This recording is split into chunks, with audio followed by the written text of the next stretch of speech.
Chapter 1170.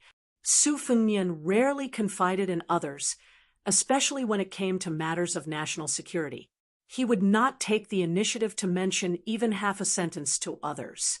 However, he had always been close to Mount Wudong, and Chunyao was a senior of virtue and prestige on the mountain. He was the shitty of the old hierarch, Wang Zhonglo, and also Hong Shixiang's shitty. So Su Fengnian did not have the slightest bit of wariness. Moreover, a person with a treasure in his heart would always need to say a few words. The moon was bright, and the stars were sparse. Walking slowly on the divine path back to the mountain with Chen Yao, Su Fengnian continued, "Unfortunately, after Master passed away, I could not keep the plans he had set. When I defeated Wang Xianji, I had two choices. One was to go to Western Shu and kill Qin Zhibao, who had ruined Beiliang's grand plan. Even if I had to bear the name of a rebel, I had to take Western Shu, which had always been easy to defend and difficult to attack. The other was to go to Mount Longhu and kill my enemy, Zhao Huangchao. Out of selfishness, I still chose the latter. Although at that time I had a vague feeling that killing Zhao Huangchao was easier than killing Chen Zhibao. Looking back now, in the end, it was still out of selfishness. Every time I think about it, I feel uneasy." Su Fengnian smiled, seeming a little embarrassed. He said softly, "Of course, the number of times I think about it is actually not many. Including now, it's only been 2 times. Chen Yao smiled knowingly. "My master once told us that cultivation is neither easy nor difficult. In fact, it's just being one's true self, speaking from the bottom of your heart, and doing things with love. In my opinion, cultivation is for the sake of attaining the Tao. There's nothing wrong with that. Everyone in the world is cultivating and making choices. That's why there's the saying, 'The unjust find little help, the righteous find much help.' Since the prince is being frank and honest, this humble Taoist might as well speak his mind. If there is any disrespect, this humble Taoist believes that the prince will not vent his anger on Wudong Mountain. The prince's actions over the years are worthy of trust. This was common sense, and Beiliang was the same. His Highness oversaw the northwest of the dynasty, and together with the great General Gu Jiantang on the Eastern Front, he faced the Beimang Iron Cavalry. Regardless of whether he was a prince with a different surname, or if he was called the Second Emperor, this was the responsibility that the eldest son of the Su family should bear. He could not shirk his responsibility because of a few sarcastic remarks.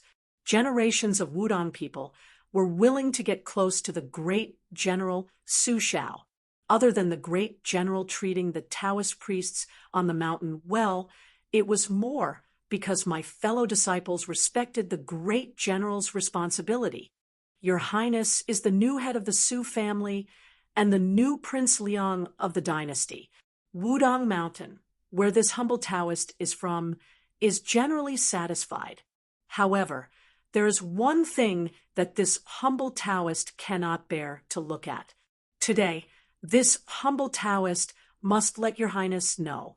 Su Fengnian smiled and said, "Taoist priest, please say it. Good words enter the ear. Bad words don't take to heart." Chen Yao looked at the amiable young king and said seriously, Your Highness is too gloomy." Su Fengnian did not expect such a statement. For a moment, he was speechless and did not know whether to laugh or cry. The middle-aged Taoist priest said angrily, "Your Highness, after all, is only a young man in his early 20s. You are also a figure who has climbed to the top of Jianghu. You should be at your most high-spirited. How can you be so gloomy?" Compared to this humble Taoist priest, who has lived for more than 80 years, his mentality is even more gloomy. Hey, not to mention this humble Taoist priest. When this humble Taoist priest was at your age, he was not as arrogant as you. At that time, the 2 brothers Zhao Shi and Zhao Shituan of Longhu Mountain went up the mountain to ask for the Tao and ask for the sword. Senior brother Wang beat and scolded them until they had no temper. He also went down Wudong Mountain without his master's permission and went to Longhu Mountain alone. First, he vented the anger in his heart. After returning to the mountain, he was grounded by his master to reflect on his mistakes. That master of ours spoke harshly and got angry in front of eldest senior brother. After he locked eldest senior brother up, he immediately smiled at us. That mouth of his couldn't close for a few days. He smiled at everyone he saw. However, after master left, senior brother Wang's mind became heavy. It was not until he led junior brother Wang up the mountain that he felt better. Su Fengnian's hands were in his sleeves. He was silent, but there was some warmth in his heart. Chun Yao suddenly smiled and said, "This humble Taoist priest knows a bit about prophecies. I have 2 pieces of good news to tell you. Consider it as my thanks to your highness for returning the great yellow court." Su Fengnian said half-jokingly, "If it's really good news, I promise that Shaozhou Peak's incense will not lose to Wudong's main peak in 3 years. Even if Beimang really invades Beiliang's territory, I will protect Shaozhou Peak." Chun Yao glared and said, "Let's not talk about the good news first. Your Highness, there is one thing you must remember. The more sincere a person is, the more careful they must be with their words. Isn't it a prophecy? When the ancient sages created words, the heavens wept. There is a great deal of care in this. Now that the Zhaoshi dynasty has chosen the Yu language as their official language, it is even more profound. This is all related to extremely complicated destiny." Su Fengnian nodded and did not argue. Chun Yao's expression softened. He smiled and said, "The first piece of good news is that there is a white flood dragon aura of benevolence coming north from the southern sea. The second piece of good news is that there is a black flood dragon aura coming west from the southern sea and entering Beiliang from the east." Su Fengnian thought for a while and said doubtfully, "The former should be a qi cultivator from the southern sea Guanyin sect. The latter—" Chun Yao's expression was calm and did not reveal the heavenly secrets. Su Fengnian did not dare to believe it. He said to himself, "Is it really coming?" Chun Yao smiled and said, with that song Dongming of the Confucians, "Beiliang can be said to be gradually enlightened. Your Highness, do you still think that Beiliang will lose without a doubt? The fate of the world is fixed. First, the Liang imperial court committed suicide. Then, many people from Great Peace City quietly left. For the Zhaoshi, this is not a good sign. But for Beiliang, for your Highness, this is a once-in-a-lifetime opportunity. You must not miss it." Yu Dilong looked at his master. An imposing aura. A python behind him raised its head. An imposing aura. Chapter 1171. The southern dynasty of Beimang had its imperial court. Even though the Norland had its capital, the empress would spend 2 seasons a year in the imperial tent. The imperial tent was located at the center of the empire. It was a moving city made up of countless tents of various sizes.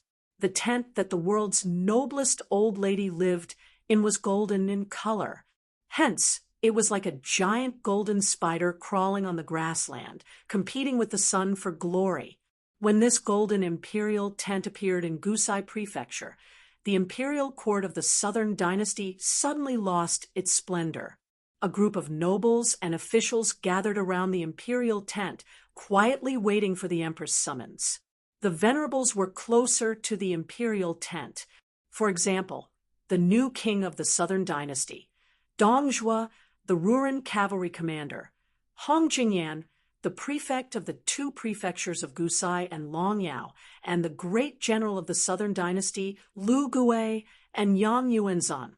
These influential figures in the southern dynasty were all relatively close to the imperial tent.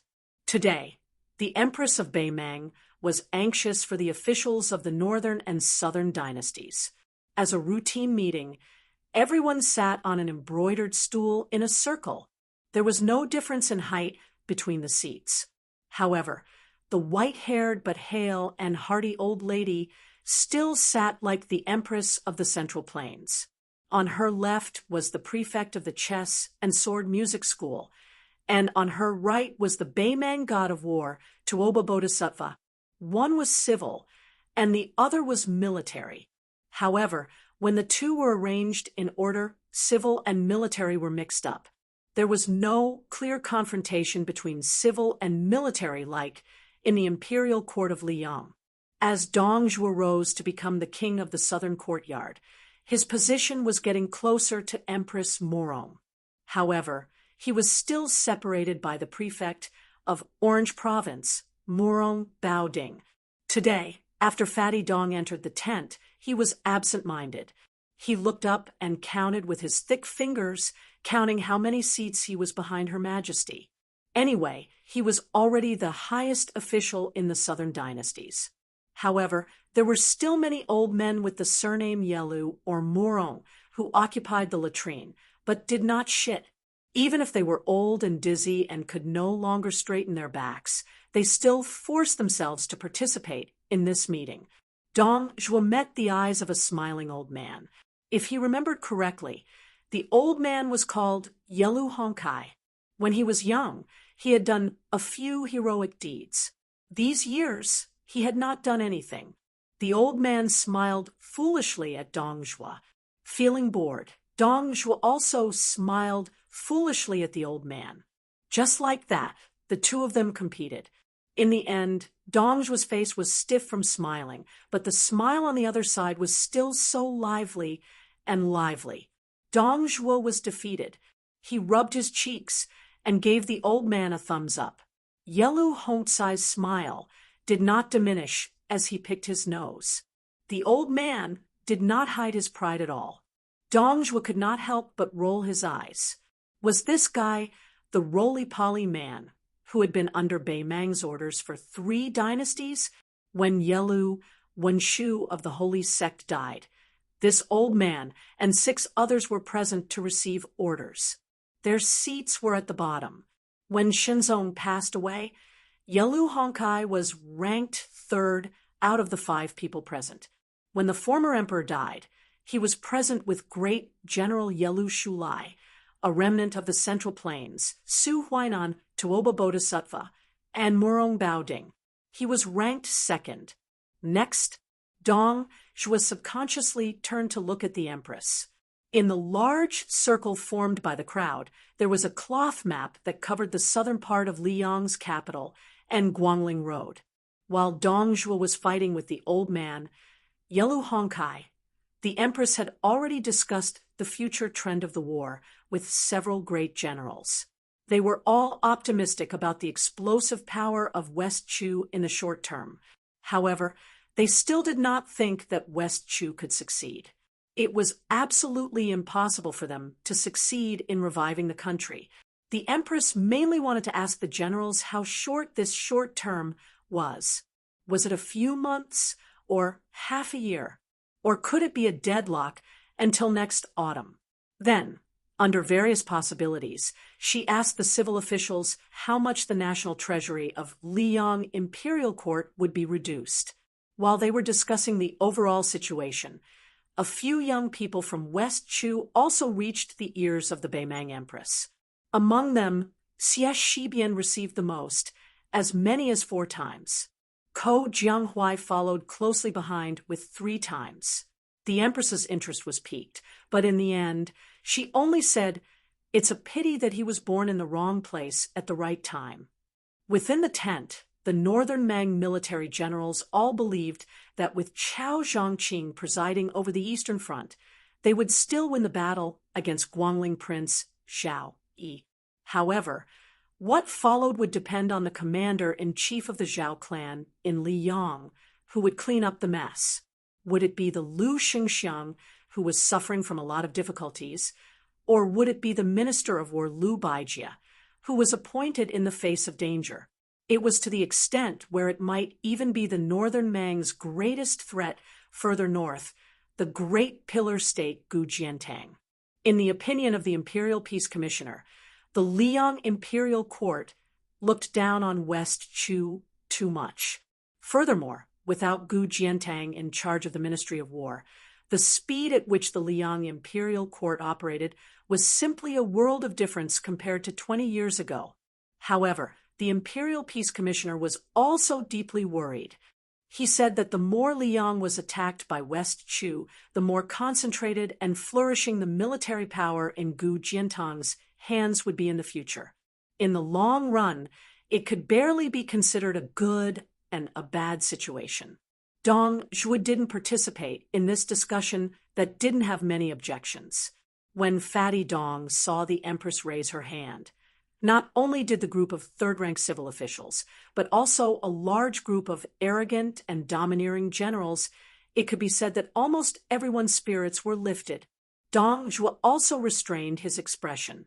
He only saw 4 young female officials carry out another map and lay it on top of the original map. When that extremely detailed colored map appeared in everyone's vision, Dong Zhuo saw that even Yelu Hongkai, a toothless tiger, narrowed his eyes, leaned forward slightly, and carefully stared at the 10 feet long and wide map. Probably because his eyesight was old and weak, the old man slowly stood up and took a few steps forward. In all of Beimang, he was the only one who could bring a retainer into the tent to participate in the discussion. At that time, the retainer behind Yelu Hongkai tried to support him, but the old man waved his hand and refused. Following Yelu Hongkai's solemn stand-up, most of the Beimang bigwigs didn't dare to continue sitting. Instead, they followed the old man and left the embroidery stool. It was a large map of the desolate situation. Chapter 1172. At first, there were still a few people who hadn't stood up. It was only when Empress Murong stood up that they followed suit. The old woman's face no longer had the calm and leisurely expression she had before. In a low voice, she said, "I know that even now there are still people who want to attack the Eastern Front first. They believe that as long as they take over the incomplete Eastern Front in Gu Jiantang's hands, they can drive south and occupy Great and City in the Liang dynasty in one fell swoop. They feel that this is the wisest move to get things done once and for all." As soon as she said this, the atmosphere in the king's tent immediately became solemn. Many of the generals and the head of discipline had ugly expressions on their faces. The old woman suddenly laughed self-deprecatingly. There are also people who believe that the reason I insist on attacking the Western Front is because I'm angry with Su Shao, who is already dead. Dong Zhuo couldn't help but laugh. As a result, he was glared at a dozen times by the important people in the tent. Ordinary Beimang officials had long been scared out of their wits.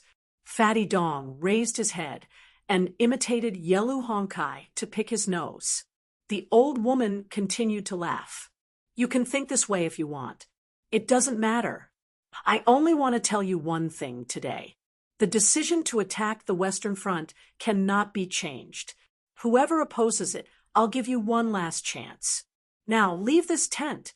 Very quickly, a few elders of the king's court snorted coldly in unison and strode out of the king's tent. These elders were all former eagles of the grasslands. Each of them had the surname Yelu. Even now, they still held considerable military power in their hands. They were like the vassals of the Liang dynasty. The system of the Beimang king's court had always been loose. They each did things their own way and only accepted the empress's restrictions in name. Among the elders, there was no lack of people who hadn't participated in the northern expedition against the Liang dynasty more than 10 years ago. However, even Her Majesty couldn't settle accounts with them after the autumn. In the eyes of these elders, only the Eastern Front was profitable. The Western Front, Beiliang's 300,000 soldiers. So what if they were all killed? Beiliang was a godforsaken place. It was not even as fertile as the grasslands in their own grasslands. Marching southward, they were in western Shu, where even Beimang children knew the rugged roads. It was a place that had never produced an emperor who unified the Central Plains. It was also a place where the Baimang armored cavalry had to dismount and fight. Along the way, not only would many people die, but they would also get very few things. Who would be happy? If an old woman like you is willing to listen to that bullshit order of peace, we won't accompany you. Following the departure of these unruly Yeluwangya in large strides, 3 out of 10 people in the king's tent left. Fortunately, none of the commandants and generals of the southern dynasty left. Furthermore, Tuoba Bodhisattva was always standing beside the empress. Yelu Honkai didn't move an inch and stared at the map. This old man didn't move. Although 7 or 8 important people in their 50s or 60s were restless, they still patiently stayed in the king's tent. Empress Murong's expression didn't change. She didn't even look at those people's backs. She pinched a piece of charcoal with 2 fingers and looked at the map under her feet. She stretched out one hand and pressed it down. She smiled and said, "Let's all sit down. After all, other than our king from the southern courtyard and a few young men, most of them aren't young anymore." A group of people sat on the edge of the map. The officials who were further away from the old woman naturally sat on the territory of Liang. The one who was furthest south sat on the territory of Nanjiao. After waiting for everyone to sit down, the empress joked, "I don't know how to use troops. I only know that we Baimang have millions of troops.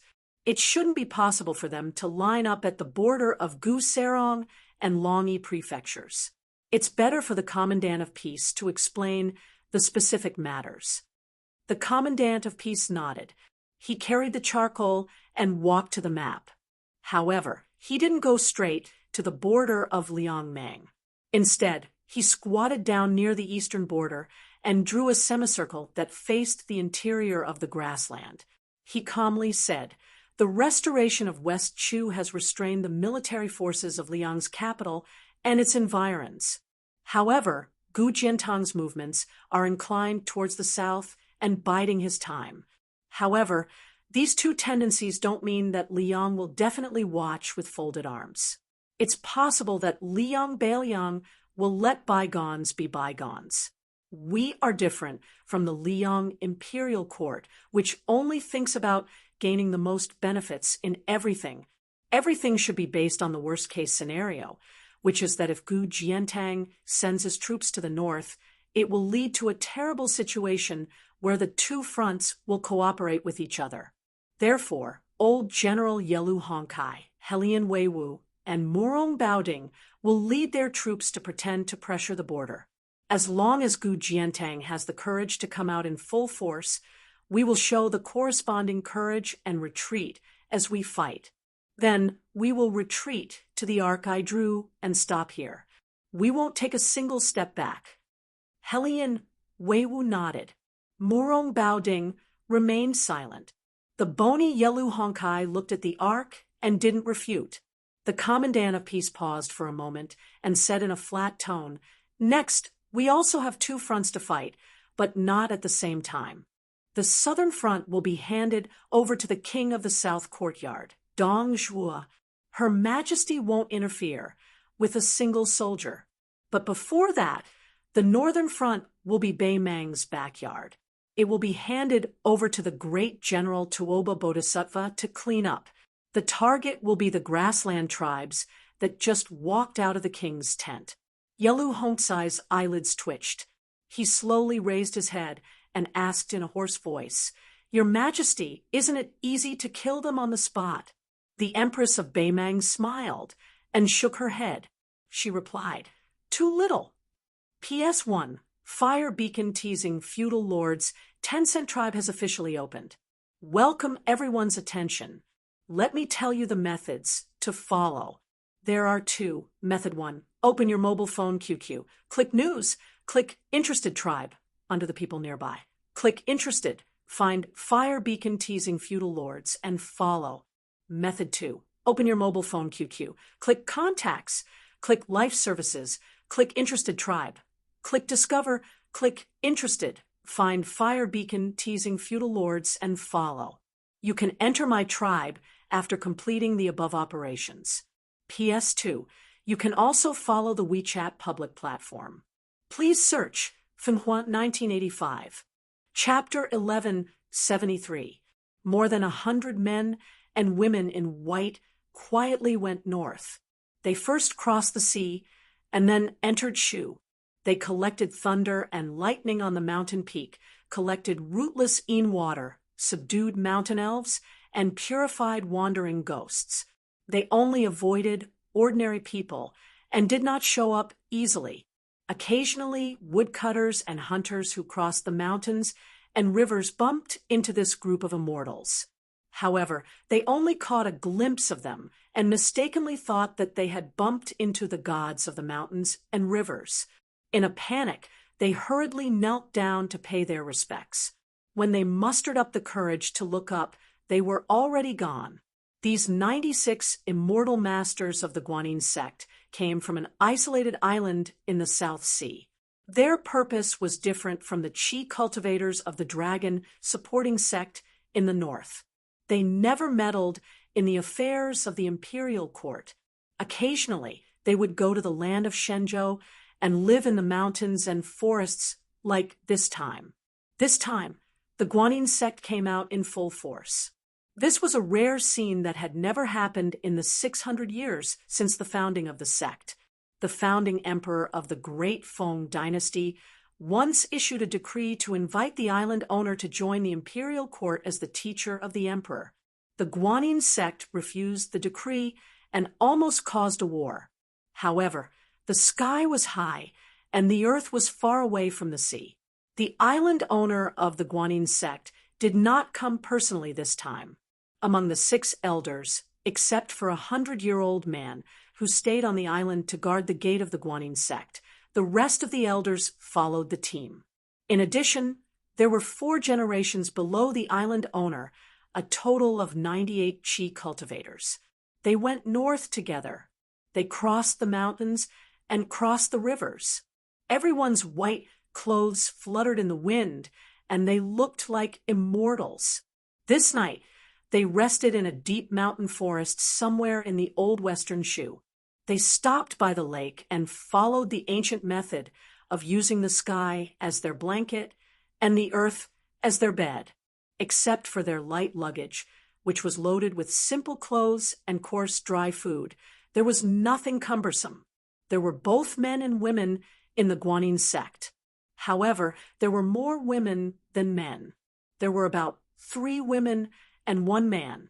There was a pier on the big lake, where the Guanyin sect was temporarily stationed. On the shore, there was an ancient drying rack and banner of scriptures. However, it had been abandoned for many years, and it was rotten everywhere. Under the moonlight, the lake water sparkled like a large piece of green jade. Most of the young Qi cultivators sat by the lake and watched the moon on the lake to comprehend the mystery. Similar to the Taoist priest who entered the first pin, most of the Qi cultivators who had a high cultivation level mastered 1 or 2 kinds of mysteries of the Taoist finger. The younger the Qi cultivators were, the more difficult it was for them to become a talent. But in the past 100 years, the most talented person in the Guanyin sect was still the girl who learned the finger mystery at the age of 12 and entered the finger mystery realm at the age of 21. But at that time, the young sword god Li Chungang was the most respected person on the mainland. His wooden bowl was invincible, and he actually beat this stunning girl back to the South Sea. Since then, she had never set foot on the mainland. But at the age of 70, she finally found a last disciple and taught her everything she knew. Just like her, the teacher who taught her, the disciple roamed the Jianghu of the Central Plains at a young age. It seemed that she was luckier than her, the teacher, as she had not died young. But in reality, there was only a thin line between them. If the young king did not remember that he still had a 3-year agreement with the Guanyin sect, not only would he have taken away the land pilgrimage painting, this young girl who was nicknamed the Charcoal Girl would also have drowned in the Jianghu. She had abducted more than 100 swords of Su Fengmian from the Yuyan mountain villa, and in the end, she had returned one of the two most important treasures of the Guanyin sect, which was a great loss.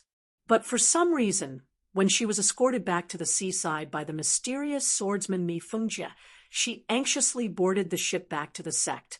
She had thought of dozens of reasons and excuses in her head, but none of them were of any use.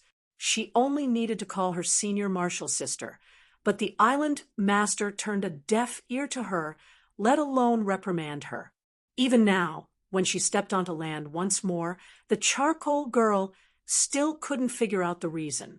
At this moment, she was walking on the ancient trestle with her senior martial sister and a female chi cultivator, who had to call her senior martial granduncle. Perhaps because of a guilty conscience, the charcoal girl didn't have the same unrestrained behavior as she did on the island in the past.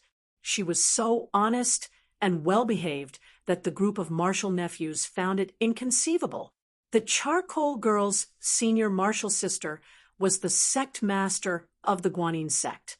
Just like the rumors of the Central Plains, her appearance was like that of a newly married woman.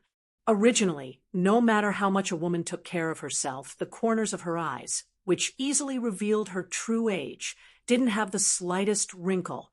Her skin was as smooth as jade, and under the moonlight, it faintly flowed with brilliance. Her eyebrows were charming, but her figure was especially tall, half a head taller than the northern men. It could be said that her figure was extraordinarily robust. There was a simple bronze mirror hanging at her waist. Looking at the rippling waves on the lake, she asked softly, "Yingyi, since entering Shu, have you gained anything?" Chapter 1174. It was a woman who looked older than her. She carried a black, scabbard rune sword on her back. This woman, named Yingyi, was nearly 30 years old, but she looked at most in her early 20s. She was still in her prime, but she paled in comparison to the owner of the island, who was a few steps away from her. She replied respectfully, "The land of Shu is the transition zone between the high and low of the divine land.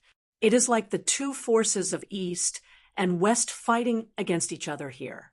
Therefore, the land of Shu has always been a place where dragons fight against each other. It is difficult to get in and out.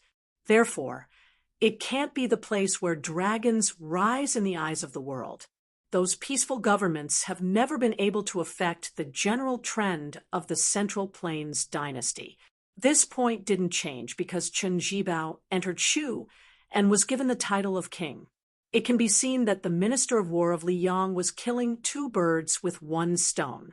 It not only restrained the expansion of Bailiang, but also limited Chen Zhibao's own fate. But Yingyi couldn't see through one thing. Since our sect entered Shu, there was a huge amount of great spirit pouring into the land of Shu. Chen Zhibao took the opportunity to leave Shu and enter Nanzhao. In Nanzhao, there is a county king from the previous dynasty of Liyang who has been unpopular for a long time. Chen Zhibao should have swallowed this person's fate and become like a tiger with wings. But Chen Zhibao didn't do it in a remote place, which is another strange thing. The charcoal girl wrinkled her nose and said, "The land of Shu has been a place where dragons are locked in since ancient times. But at that time, the emperor of Liyang didn't have the intention to plot against Chen Zhibao. He intended to place him in the northern territory of Nanjiang, with Gu Jiantang in the north and the south, guarding the country's gate. But Chen Zhibao himself insisted on entering Shu. In my opinion, Chen Zhibao is a lunatic with a lofty ambition. He thinks that even if he is alone in Shu County and starts from scratch, he can still achieve great things. He wants to do something that no one has ever done before to show others. There is no man more conceited than him in the world. Senior sister, don't you think so?" The master of the Guanyin sect was non-committal. She asked, "Girls selling charcoal, Can you identify the source of the great spirit that entered Shu County? The charcoal girl blinked. Senior sister, do you really want me to say it? The sect master seemed to be in a trance for a moment. He changed the topic and said softly, "We're going to Baelyang this time. After we enter the country, we're not allowed to cause any trouble, especially you, the charcoal girl. You hear me?" The girl lowered her head and said, "Oh, if I find out that you went to cause trouble for the king of Baelyang, you will be punished for both crimes." The charcoal girl, who had been rolling her eyes, suddenly became dispirited. She asked in a sickly voice, "Senior sister, Dong Tai is too arrogant. Not only did he raise waves to drown our Guanyin sect, but why did we allow him to stay on the island as a guest and even let him swagger away? If senior apprentice sister hadn't come out of seclusion in advance, he would have been clamoring to smash the well that suppresses countless demons. Uncle can tolerate this kind of person who barges into our home and causes trouble, but Aunt can't.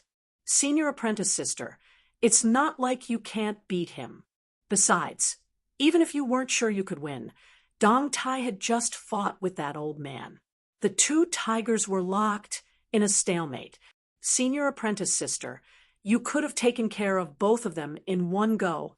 Then on this trip to Baelyang, wouldn't we be able to ask for a sky-high price and sit on the ground?" The sect master smiled and smacked the charcoal girl's head with a finger. "If your heart isn't in the right place, your chi won't flow smoothly. If your chi isn't flowing smoothly, your majestic chi won't be able to leave your body, just like how a famed sword won't be able to leave its scabbard. What can you do?" The charcoal girl hugged her head with both hands, looking wronged. The sect master smiled gently. "I know you're saying this on purpose for senior apprentice sister's sake. You're afraid that senior apprentice sister will be obstructed by Dong Tai and delay your journey. Charcoal girl, you're thinking too much. Even if senior apprentice sister didn't come out of seclusion in advance, she knows that she can't beat Dong Tai. But so what? Chi cultivators of our generation don't need to compete with others in martial arts. What we need to do is to suppress and subdue those fish that escape the net." The charcoal girl sighed. "Senior apprentice sister, there will be countless vengeful ghosts at Guangling Road that need to be exorcised. We can also accumulate merit, and it's safe there. Why don't we go there? Why do we have to go to Baelyang and take the risk?" The sect master shook her head. "First of all, there are chi cultivators in the north who rely on the Zhao clan. If we go there, are we going to fight recklessly? Moreover, there's one more thing to confirm when we go to Baelyang. That is this generation's Shenwu really the one who stopped wars? It wasn't easy for Li Yang to unify the Central Plains. It has only been slightly more than 20 years since the world was settled. If Baelyang were to cause chaos, then it would become a huge joke." The charcoal girl was stunned for a moment. She asked softly, "To pacify the world for the sake of the enemy. In that case, isn't that person surnamed Su a bigger joke than the biggest joke in the world?" The sect master turned her head and asked, "Then why do you still harbor resentment towards him?" The charcoal girl chuckled. "I won't lower myself to his level." The sect master looked at the surface of the lake that was as calm as a mirror. "All right then, you will take the lead. We have to bring gifts when we visit this time." The charcoal girl gave a sound of acknowledgement. Her expression became serious and solemn. The female chi cultivator, who was standing at the side with a sword on her back, was a little surprised. She did not understand the reason and could only wait and see. The charcoal girl said that she would first serve the toast and then the punishment wine. She raised her ring finger and dipped it into the lake water and flicked it into the air. It was as if she was lighting up the wine in the cup. She flicked the lake water 3 times in a row to toast the heaven earth and ancestors respectively. After this, more than 90 chi cultivators who were sitting or sleeping by the lake stood up upon hearing the news. They were as if they were facing a great enemy. After the 3 toasts, the charcoal girl made hand seals with both hands and said loudly to the people by the lake. They would inject their chi into their respective talisman swords for the time being, and then give up on controlling them. The chi cultivators of the Guanyin sect did not care about seniority and did as they were told. One must know that the charcoal girl was born with a strange talent of a sword embryo. Be it chi cultivation or martial arts, she could achieve twice the results with half the effort. There were 36 chi cultivators who carried swords. Only a small portion of them carried a few talisman swords.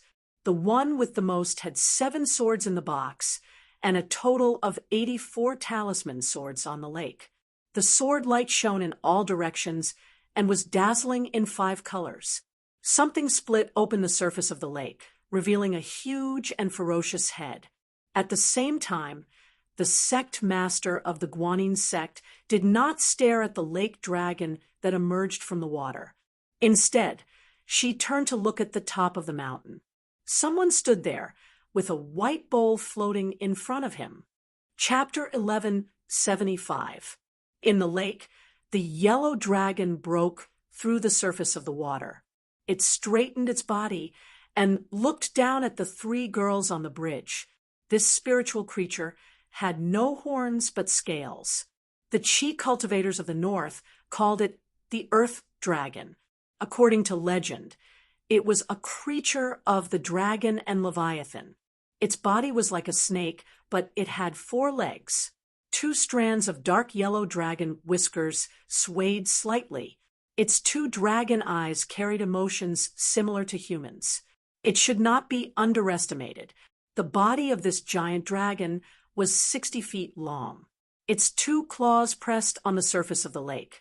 It narrowed its eyes and breathed out a wisp of faint green breath from its mouth. It seemed to be mocking the chi cultivators on the bridge for overestimating their own abilities.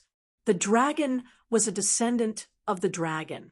It was said that it had unparalleled power. The dragon pearl in its mouth was the most precious. It only existed in supernatural novels, and no one had seen it. Even the chi cultivators who were good at looking for the dragon's acupuncture points would not be able to see the true appearance of the dragon in their lifetime. Most of the immortals of the Guanyin sect were immersed in amazement. This was a living giant dragon. As long as the talisman weapon of the chi cultivators was related to the dragon, it was a priceless treasure. However, the charcoal girl on the bridge was not surprised. She had seen a black dragon in the Earth Lung Mountain, compared to the black dragon that stole the first blessed land of Taoism. This yellow dragon paled in comparison. The current Wudong chief, Li Yufu, who had been missing for a long time, made a name for himself by slaying the dragon in the Earth Lung Mountain. The charcoal girl quickly formed a seal with her hands and jumped into the water. She walked on the surface of the lake and began to run around the yellow dragon. She said the 9-word Sanskrit mantra, Lin, Bing, Do, Zha, all formations, advance. She supplemented it with the 9 hand seals, including the lion seal. Out of the 84 flying swords, 3 stayed still, and the 81 swords formed a small formation of 9 swords. The 9 small formations formed a big sword formation. The talisman swords floated above the water with different heights. The tips of the swords pointed downwards, and they spat out gang chi. Under the influence of each other, countless water snakes seemed to swim on the surface of the lake. Finally, they formed the seal of treasured vase and trapped the yellow dragon. After the charcoal girl formed the seal. Although the sword formation was successfully completed, she looked relaxed. She muttered that she must catch this long worm. However, she didn't underestimate her opponent. She glided gracefully on the surface of the lake. While her delicate body tilted, her slender hand drew on the surface of the water as if she was scribbling. Then she whispered, "Rise." Unexpectedly, she picked up a jade tablet from the water, just like the one used by the officials in the morning court. She continued to walk around the yellow dragon. The emerald water tablet suddenly glowed brightly, and the chi of purple myrtle swirled around it. The girl who sold charcoal walked behind the yellow dragon and held the tablet with both of her hands, as if she was a minister serving the emperor. She said in a deep voice, "Evil retreats, chi of Tao lives forever." The charcoal girl's sword formation was a talisman. She raised her hands. The yellow dragon, which was as still as a statue, "He is, and it is." He raised his claw and pressed it gently on the surface of the lake. He was only one step away from breaking the sword formation. The yellow dragon, who had its back to the charcoal girl, seemed to be surprised. It thought for a while. Then it turned its head. It bit the big tablet made of condensed chi and tore it into pieces. The talisman in the charcoal girl's hand also showed traces of cracks. The yellow dragon shook its head. Its dragon whiskers fluttered. Then it opened its eyes wide and showed its mouth. Like a heavenly king, it roared at the girl who was as small as an ant. The girl selling charcoal was still holding the water tablet in her hand. Her body slid backward on the surface of the lake. Her black hair fluttered in the wind due to the dragon's breath. The charcoal girl retreated until she was a few feet away from the shore. Then she let go of the tablet. The tablet did not fall to the ground. The charcoal girl muttered, "You dare to spit on me? I'll teach you a lesson." She glanced at the sword formation. Then she began to run on the lake again. She said softly, "With one thought, I can create a purple canopy. With one thought, I can understand nature. With one thought, I can ascend to Tai Ching. Never forget, I will tell the 9 heavens." Every time she said with one thought, the remaining 3 swords would rise higher and rise into the moon. The charcoal girl's body was purple and gold. She looked like a god in the eyes of others. The yellow dragon stared at the familiar breath. It seemed to be afraid. Then it became furious.